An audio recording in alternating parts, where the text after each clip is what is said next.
Ladies and gentlemen, welcome to It's Rainmaking Time. This is Kim Greenhouse. It gives me great pleasure to welcome Nicola Scafetta. He is a doctor and a professor at the University of North Carolina, Chapel Hill as a visiting lecturer and an adjunct professor at Duke University.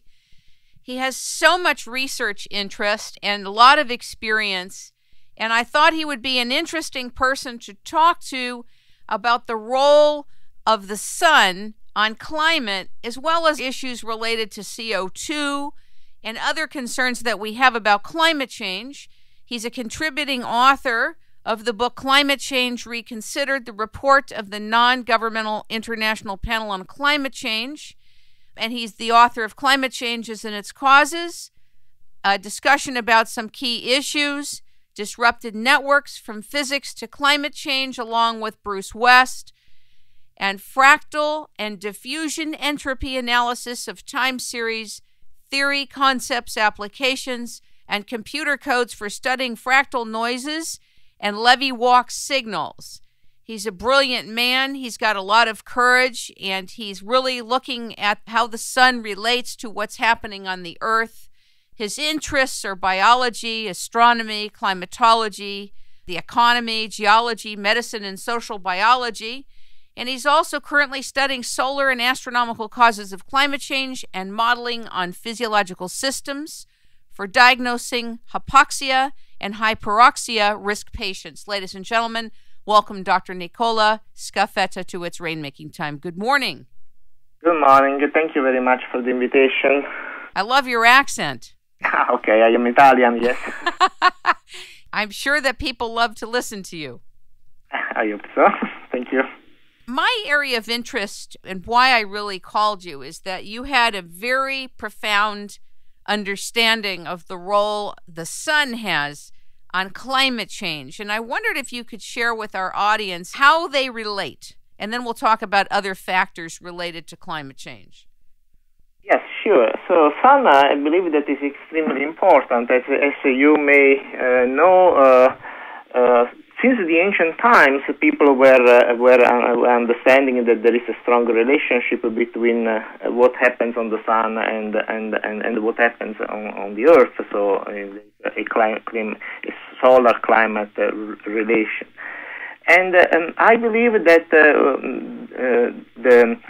the main word that should be used to describe the linking between solar activity and climate is complexity, in the sense that the sun can influence the climate in multiple ways. There is not just one way. Okay, so that is the main issue, in my opinion.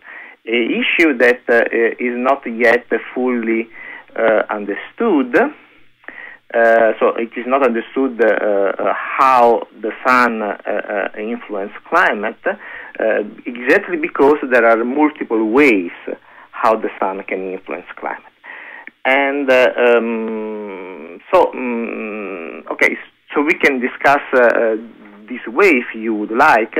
I can shortly summarize the several ways how the sun can influence climate. Please do. Yes. Okay, so first of all, the sun is influencing climate through its luminosity.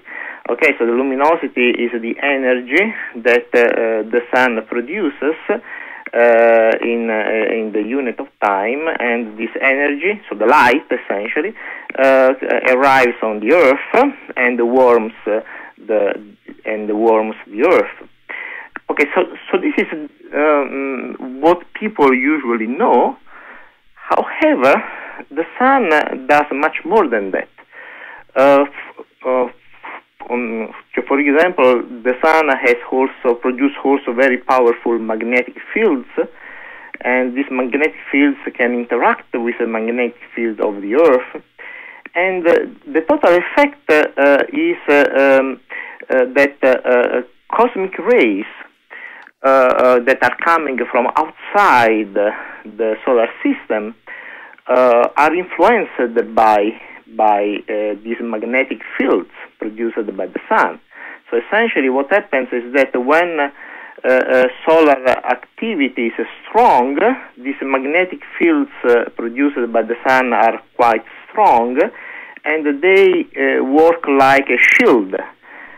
So they shield the Earth from cosmic ray. When the solar activity is low, the shield is weak, and more cosmic ray arrives on the Earth. So the cosmic rays are important because many people believe that they are capable of ionize the atmosphere. So they create, they break the particles, and they form ions. And the ions attract water molecules, because water molecules are polar, okay, and they form the droplet, the droplets that then form the clouds. So cosmic ray can regulate little bit the formation of the cloud system. And the cloud system, as everybody knows, is capable to block the sun, okay, to block the light that we receive from the sun. And therefore, the sun can influence the climate in two different ways. One is through direct solar luminosity, but it can also influence climate indirectly through cosmic ray that regulates the cloud system. And both these mechanisms will eventually work for regulating the climate on the Earth.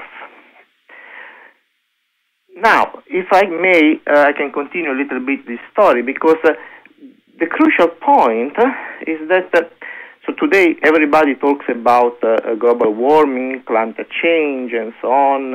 Everybody is worried about the future.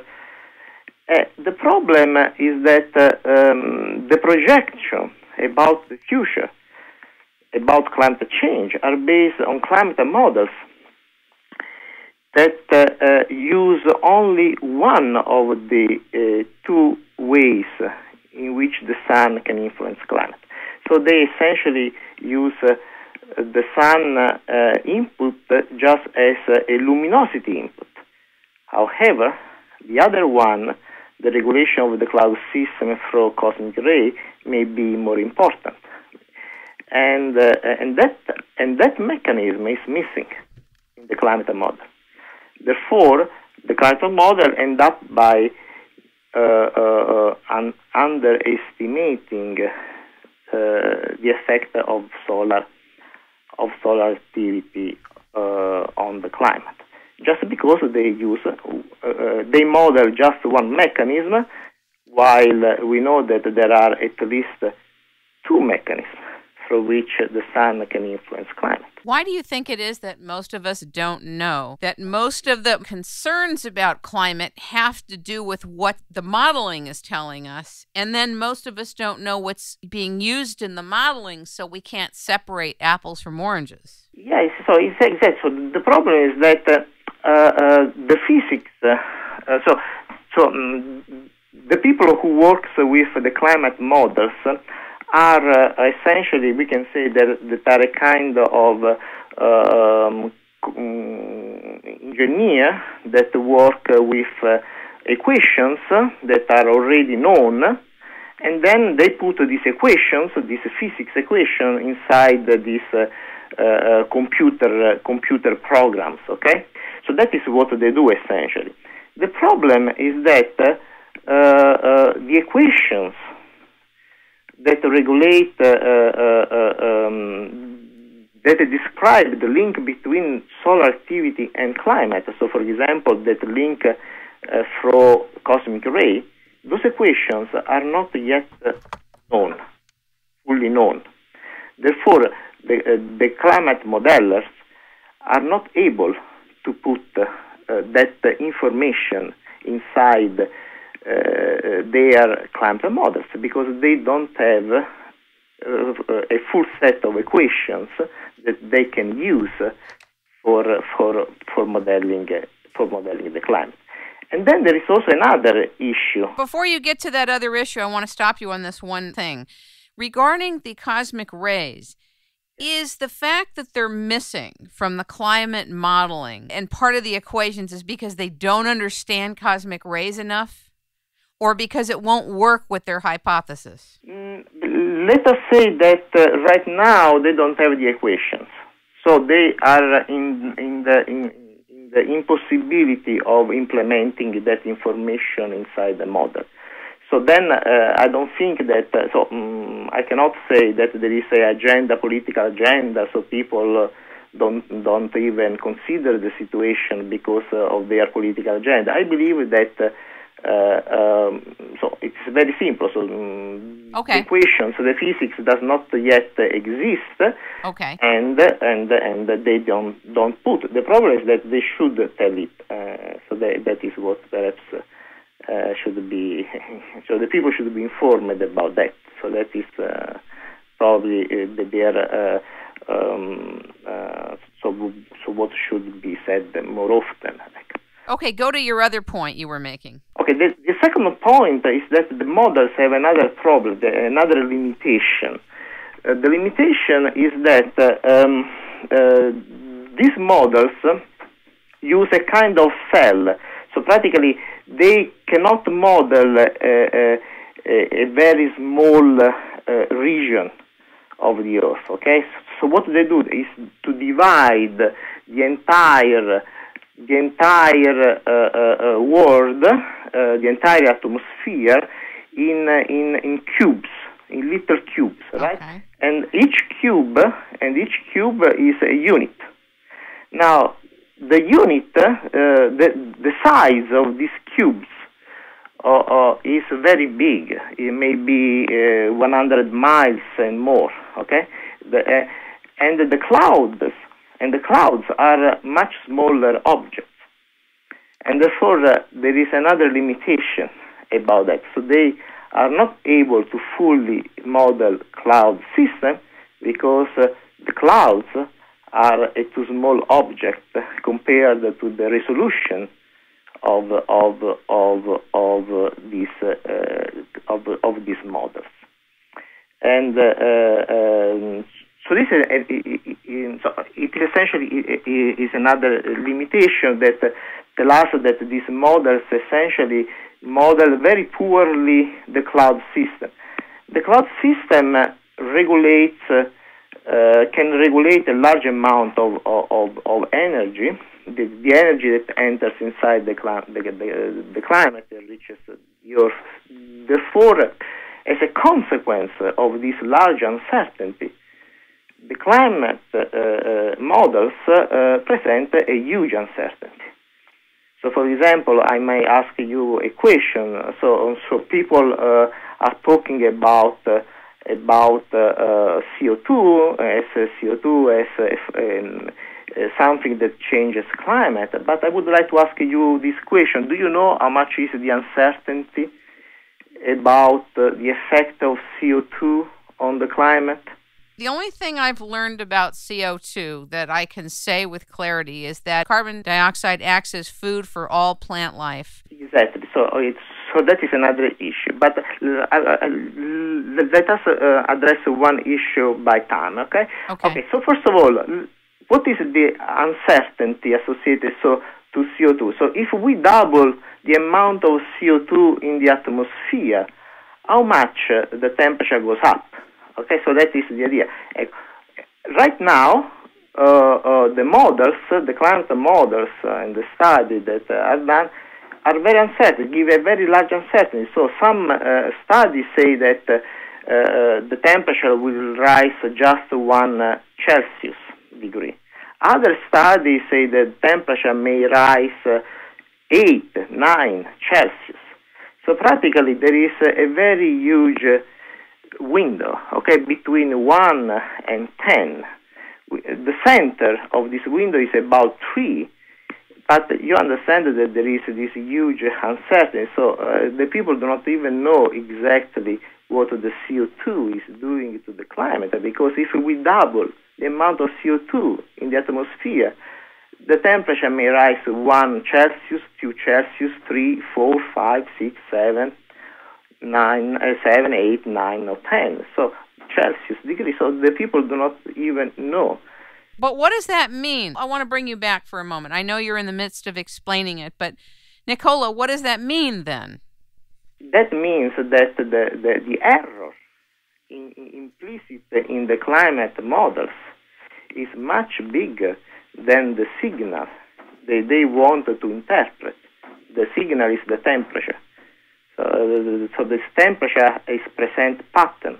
The temperature goes up and down, and the error associated to these models is much bigger than the signal. Therefore, the model cannot efficiently interpret the signal. So interpret the temperature. Basically, the models are making such huge errors because they can't interpret the temperature, period. Yes, exactly. So practically what happens is that if we imagine that the sensitivity, the climate sensitivity to CO2 is the low limit, is 1 Celsius, as I told you before, the model would not produce any warming during the last century. Instead, if we assume that the sensitivity is, like, for example, 10 Celsius, the model would produce a warming of 3-4 Celsius during the last century, while what is observed is less than 1 Celsius. So practically, we go from 0 to a number that is 3 times, 4 times more than what has been observed. So this is the window, the error window implicit in the models used in the IPCC. Therefore, those models have a too big error to be really efficient in interpreting climate systems. Do you think that climate modeling is a totally inefficient way to look at the future for climate? Is that what you're saying? I believe that those kind of modeling are not efficient. So the modeling that uses computer programs that model all little mechanisms. They try to model the complex system starting from all little mechanisms. Okay, so that approach is not efficient because the error would be too big. It's like, for example, if some physician would like to interpret the physiology of a human by using a computer model. So that is the issue. So it's evident that the complexity of the system is such that it is not possible. It would be not possible for a physician to model the entire human body, so human physiology, by starting from the cells, from the blood flow, so by writing a computer model that try to reproduce the dynamics of the entire system. So it will be inefficient because of the lack of detailed knowledge and of the chaos and of the so the uncertainty will become bigger and bigger and so on. So I believe that is the approach that is used that is not efficient, because that approach implies errors that are so big that essentially do not allow the people to correctly interpret the climate system. So that is. So I needed to use another approach. Okay, so what do you recommend?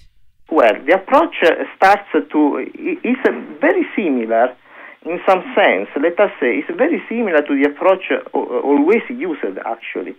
So let us start with a very simple example. Historically, so since ancient times, the people were trying to interpret climate by studying the geometrical pattern of the climate. So imagine, for example, the ancients. The ancients were creating calendars. Calendars were instruments for forecasting climate, right? So they forecast summer, winter, so So they will say in 6 months there will be winter, in 6 months there will be summer. So they were a kind of very simple instrument for forecasting climate. So this instrument work perfectly, right? So the calendars work quite well. But the people who have developed those instruments did not know anything about thermodynamics or about basic physics and so on. So what they were doing was just looking at the data, looking at the nature, and try to reproduce, try to interpret the pattern that they were observing. They were observing a cycle in the annual cycle in everything, okay, and they were saying that okay, there is an annual cycle that we can model in some way, and they created the calendars. So the idea would be very similar, to look at the data and to describe the geometry of the data as we see, and to extract the information from the data itself. So it's very simple. It's what people have always done, always studied complex system. Look at the system, as it works, look at the data, try to interpret the data directly without passing through the microscopic aspect of the system. Okay, so look at the system from look at the big picture, and then try to interpret. Now, if we do this, if we do a phenomenological study of the climate system, what we find is that the climate is characterized by a cyclical behavior. Okay, there are several kinds of cycles. These cycles are not perfect cycles, are not perfectly sinusoidal cycle, of course. There is some noise, there is some chaos, there is some irregularity, but essentially is almost periodic. So, what are the major cycles? And here is where the sun is very important, okay, because these cycles are found in solar activity. Now, first of all, there is a big cycle which is about 1,000 years. Now, historically, these cycles is very well known. All culture are talking about a 1,000 year cycle somewhere in the life, human history, human life. Now, this cycle is observed in the solar data and is observed in the climate data. In particular, we know that 2,000 years ago, when the Roman Empire was at top, the climate was relatively warm. That period is called the warm Roman period. After that, so about 1,500 years ago, we know that there was the Dark Age.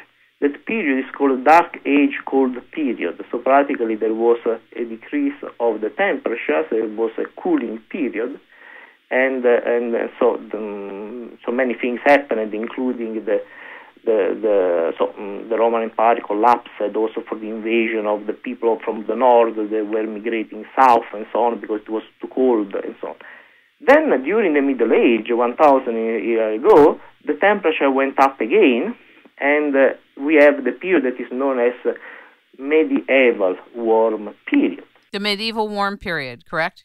Yes, okay. Yes, medieval. Then there was another period of cooling that is known as Little Ice Age. That was around 13,000 to 18,000. Okay, and then since 18,000, so since two, three centuries, the temperature started to go up again, and now we are in one of the maxima of the climate. So we are experiencing a warm period now. So we have this 1,000 year cycle that is quite clear in the data, at least 2,000 years of data that we have.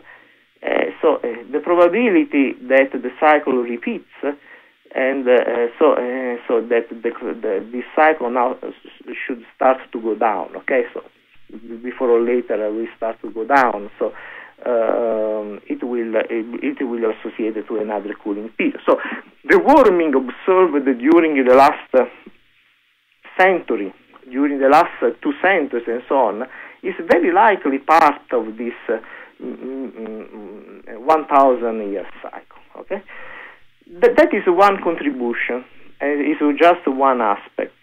There are other cycles. Another cycle that is observed in the solar data is a 250 year cycle. And this cycle too, so this cycle was producing little ice ages, very period of cooling that are known as Maunder minimum, Dalton minimum, and so on. So there are periods of 30, 40 years of very cold period, or 30, 40 years of cold period on the Earth. Can I ask you to explain one part of this, though? With a Dalton minimum, or what is it, Maunder minimum, does it mean that there's very little sunspot activity? What does it mean? Yes, exactly. So during that period, this Dalton minimum of Maunder minimum, the solar was quiet. Okay, so there were no sunspots observed on the surface of the sun. So very little sunspot. The sunspots are the one that indicate the presence of very strong magnetic field. So when the sunspots are absent, the magnetic field produced by the sun is weak. And as I told you before, when the magnetic field of the sun is weak, there are more clouds on the Earth, and therefore the temperature goes down. Okay, so that is so during those periods of when the sun did not produce the sunspot, the temperature of the Earth goes down. My question to you is, where is the sun at right now? Right now, the sun is entering in another of these minima. Another minimum? Another minimum like Dalton minimum or Maunder minimum. Do you know when it began to enter that? It is just entered now. It may last for 30 years, 40 years, and so on. So I believe that until 2060, the sun may be relatively low. So now the sun is entering, in my opinion, in one of these minima that will last. It will last 30, 40 years, something like that. So my question to you then is, since we've seen this as a cyclical event and we've watched it for 2,000 years, and when there's less activity, we're closer to a little ice age or it gets cooler, are you concerned that we could? It's been really cold all over the world. Are you concerned that we could enter, or some places on Earth enter a little ice age? I believe that there may be this possibility. Now, there is we need still to clearly understand what the CO2 is doing. In my opinion, because those models did not model the cloud system well, they have overestimating the warming produced by the CO2. So, in my opinion, the warming predicted by those models should be reduced by factor 3, 4, something like that. So the CO2 will continue to increase, so it will also warm a little bit the climate. But as you say, the sun the solar activity may go down, and that I would be more concerned with. And so I believe that there may be the possibility that the global temperature will not rise, at least. It may remain stable if we are lucky, or may go down a little bit. So there may be a moderate cooling that we already have observed since 2002. So since 2002, the temperature did not go up. The temperature went a little bit down, and so we are just on the top of the cycle. Okay. When you say since 2002 the temperature has gone down, all of the, should I say, propaganda out there is saying that the temperature has gone up, that 2010 was the hottest in years. Where are you getting your data from? No. are more or less the same data. The problem is that in 2010, so there are events. The temperature is not really smooth. There are fluctuations that are due to El Niño, El Niña. So these events that are fluctuations that last 1-2 years. Okay. Now in 2010 there was a peak of warming due to these fluctuations that last just 2 years.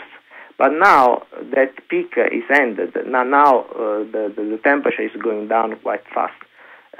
So the temperature will still go up and down. Okay, so you may find 1 year, 2 years of warm, but the trend during the last 10 years is almost stable, perhaps a little bit down. If we look at the 10-year trend, very little, but it's and then there are other problems, because the people who have said that that the 2010 was the warmest year of the history, something like that. Indeed,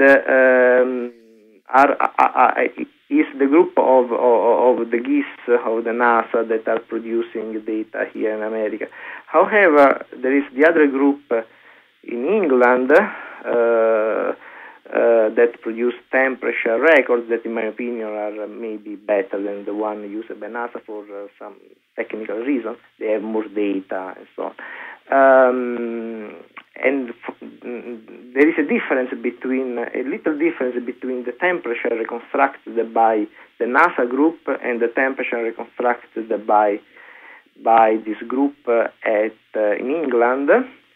And according to the data from England, so it is not true that 2010 was the warmest year. So it's relatively lower than what the NASA group say. So there are differences in the data. So not all groups agree with each other. There are slight differences, but the important thing is to look at the trend, not just a peak of warming. 2010 was at the beginning of 2010 was a peak of warm associated to the El Niño.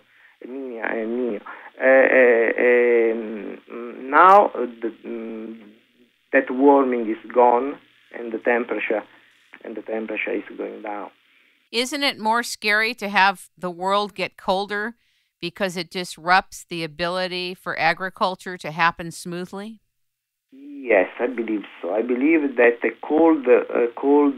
so historically, people have always worried about cold period, not warm period. Historically, that is what happened. So historically, every time that the Earth experienced a cold period, there were problems everywhere. While during warm period, we have the development of the civilization. The reason is that during warm period, there is more rain because there is more evaporation, and therefore there is more rain. The agriculture works better because there is also a little bit more sun. So more rain and more sun means more products. Okay, you can produce more food for everybody. And so usually it is better for humanity. I would be more scared about imminent cooling than imminent warming, because if there is a cooling, there may be people on the Earth, in particular the poor countries. So I don't think the United States will suffer much. Okay, so it's not a problem, United States problem. It's a problem for the poor country around the Earth. They may have less food, so in Africa, in Asia, and so on. Okay, in Asia, they may have less food. That may create a huge problem because there will be unrest and so on. So somebody. So. What is a phenomenological model? I told you, so it's a model that tries to understand the cycles, try to model the cycles. Okay, so that's what it is. That's what it's called. As a study the phenomenon, Right. phenomenon as it appears. So the phenomenon presents cycles. So there are these secular cycles, 1,000-year cycle. There is some 2,000 and actually 100, 200-year cycle. There is also a 60-year cycle in the temperature that appears to be quite evident. So, for example, the warming that has been observed from the 70s to 2000 is very likely, grand part of it is part of a 60-year cycle. So what we observe is, if you look at my picture, so what is observed from the data is that there was a warming between 1850 and 1880. Then there was a cooling between 1880 and 1910. Then there was a warming between 1910 and 1940, a cooling between 1940 and 1970, a warming between 1970 and 2000, and now there is a new cooling. So this is a 60-year cycle. 60-year cycle is found in many data, and is found in astronomical data. It's found in the solar activity. It's found in the oscillations of the solar system, and so it's found in many places, including calendars. Ancient calendars from Chinese are organized in 60-year cycle. So it's found more or less everywhere. And this is one of the big cycles that quantum models, for example, do not reproduce. And because they are missing this cycle, they interpret the warming between 70 and 2000 as due to CO2. However,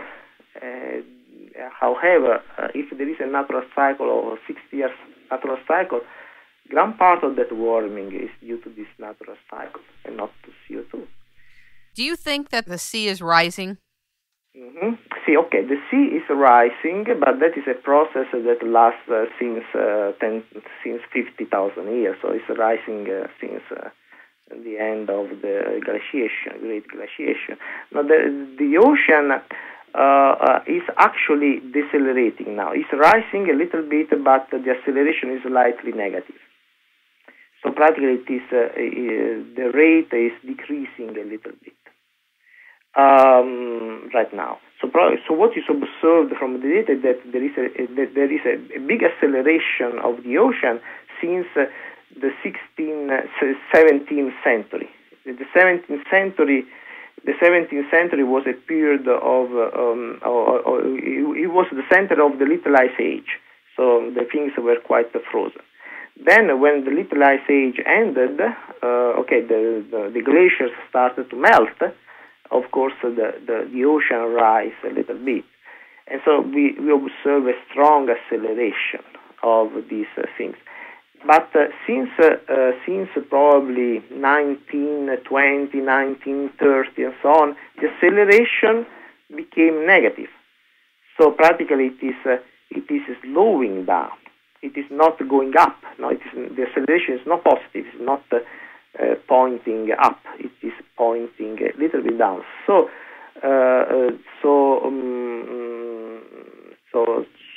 this is also this is a contradiction between the data and what the models say. The models are talking about this positive acceleration in the level of the oceans that would be very problematic for the cost and so on.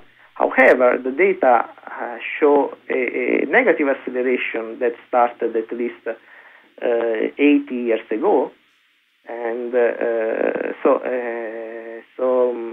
I believe that the ocean will still continue to rise, but not too much. Okay, so I calculated here in North Carolina from the data that we have in Wilmington. I calculated that for 2100, so at the end, so by 2100, the ocean may rise by 10, 20 centimeters, while the programs the computer models have predicted 1 meter. Okay, so we are talking about 5 times less, 10 times less than what forecasted. That's pretty profound. So that is a problem. So it's evident that if the climate models cannot be trusted because they do not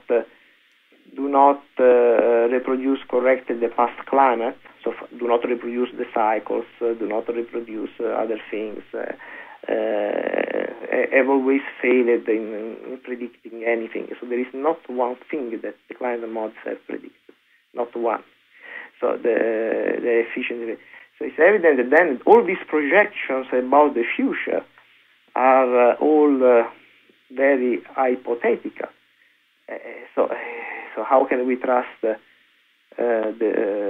future scenario while the models do not reproduce the past climate? So that is the one big issue. So I believe that about the oceans, yes, it is rising, but the data show a deceleration, and it will continue to rise, but not so much as claimed. Has the sea ever lowered? The level oscillates, of course. It's not smooth, okay? It oscillates every year, they change, of course. But the oscillations are quite large. So 1 year may be quite relatively high, another year may be relatively low. So it is not smooth. There are big oscillations. The ocean were lower in the past, so when there was the big glaciations. The big glaciations, the ocean was low because the water was frozen on the mountain.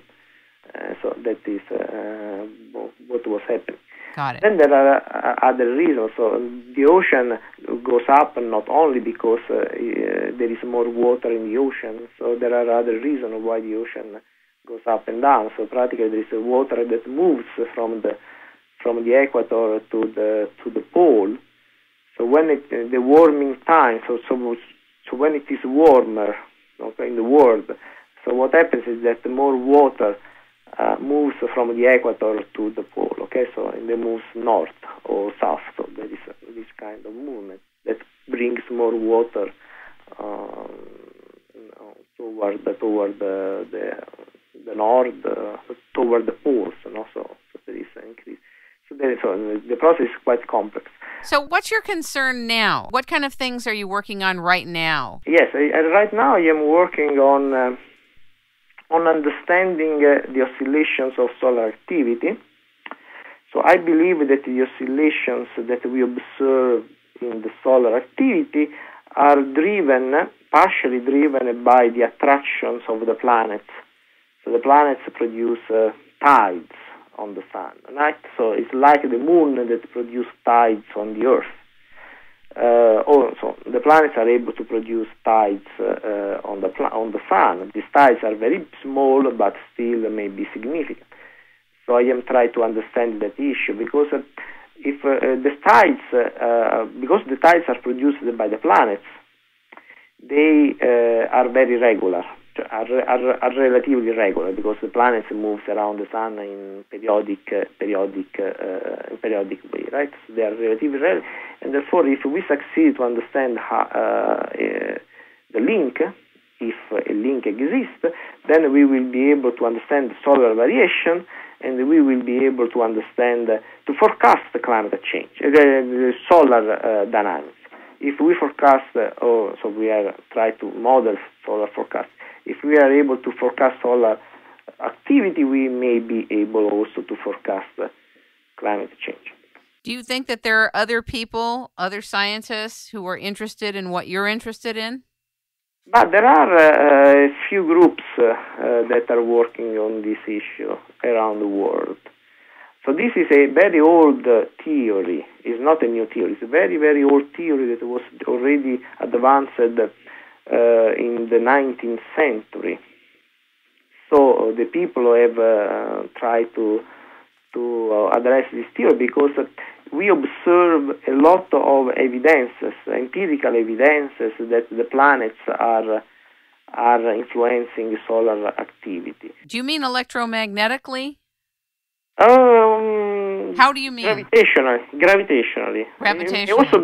It may also be so magnetic field coupling. I do not know yet, but probably gravitationally for sure, because the gravity is there. So the gravity of the planets is everywhere in the solar system, right? So they are essentially shaking the sun. The sun is not at rest, as people may believe. Okay, the sun is wobbling. Is wobbling around the center of mass of the solar system. So it is wobbling, it's moving in a very complex way around the center of the solar system, and that is due to the planets, Jupiter, Saturn, the other planets that are moving around them. So it is shaken. It's continuously shaken by the planets, and it is observed that there are links between solar activity and the planetary position. No? So, for example, when the planets are closer to the sun, the gravities are stronger, and solar activity may go up or something like that, a little bit. So that is what is observed usually.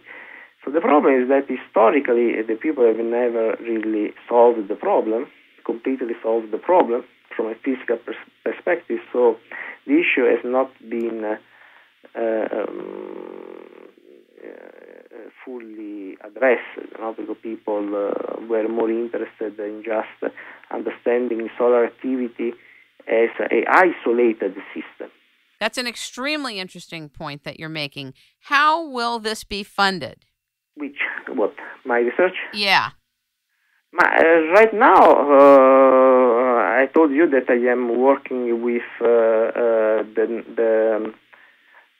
this ACRIM group. ACRIM group is a group that studies solar irradiance by solar luminosity that is funded by NASA. Okay, so there is a little bit of funding from NASA that I got in the past through the ACRIM group. Indeed, they are not big funding, so we don't get big funding for this kind of research. So I don't have big funding, but so still I may get something about that. I hope in the future that to get better funding. So because I believe that this kind of research should be standard. Much more. So right now there is almost nothing.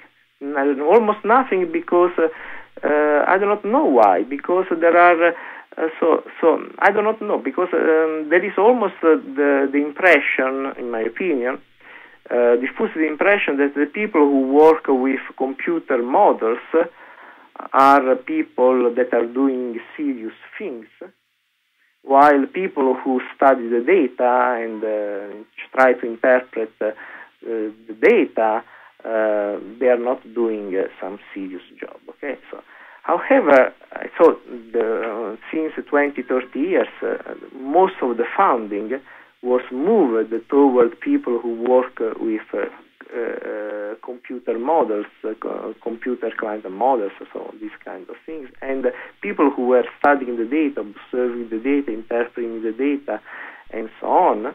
So they were doing this kind of observational science, describing nature, essentially.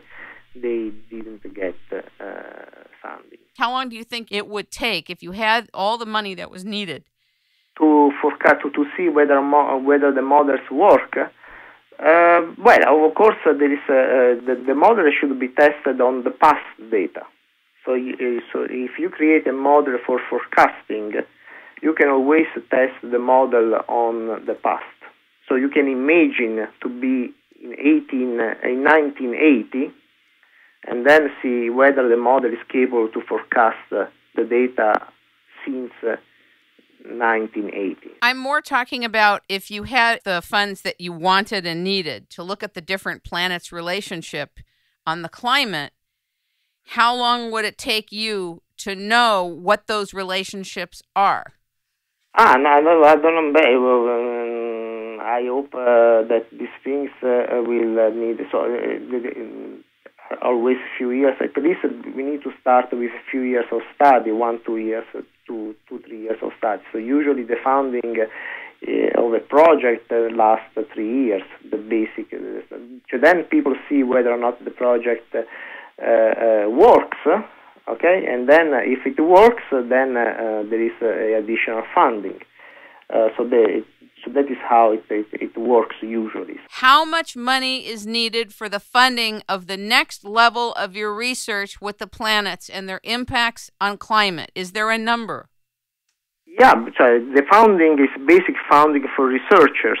Basic funding for researchers may be around $100,000 per year. So it depends on where you. So if you do that through the university takes half of that money, because there are so your university takes part of the money of the funding. Is about 40% goes to the university. So usually the basic research costs around $100,000 per year. So this is the basic. So every got you. Get that much. So it's not a huge amount of funding, but it's still necessary to get it done. Is there anything else you'd like to share with us to complete the show? I just hope, so I would like to thank you for this possibility, because I believe that it's very important. This is a very important issue. It's very important for people to know that there are new theories that are coming out, that scientists are not monolithic. So scientists have different ideas, and that some scientists like me believe that the climate should be interpreted in a different way. And personally, I believe that my models are right now able to reconstruct temperature quite well, and probably they are good, are correct. So I just would like to thank you, because I believe that people need to know about these things. People may simply go to my website where they can download papers, scientific papers. Absolutely. We'll send them to your link at Duke University, your website with Duke University in Durham. And thank you so much for being with us, Dr. Nicola Scafetta. We hope you come back in the future. Thank you again. Okay, thank you very much. Thank you very much. Bye-bye. Bye-bye.